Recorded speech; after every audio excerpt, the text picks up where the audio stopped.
আসসালামু আলাইকুম রহমতুল্লাহি বরকাতু। আমি জাহিদুল ইসলাম, মেহেরপুর জেলা, গাংনী থানা, ধানতলা রোড, জাহিদ নার্সারি।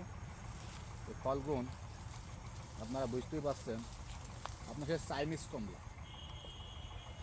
কমলা। তো ফলটা আমি একটু দেখি ফলটা কী অবস্থায় আছে।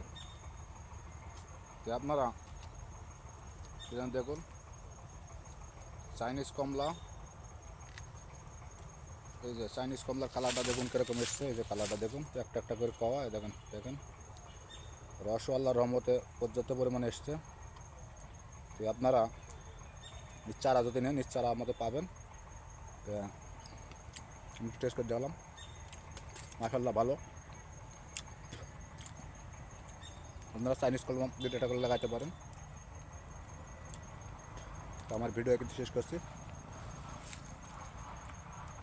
দেখুন কী পরিমাণ দর্শক কত। আমার ভিডিও কিন্তু শেষ করছি। আসসালামু আলাইকুম রহমতুল্লাহি ওয়া বারাকাতুহু।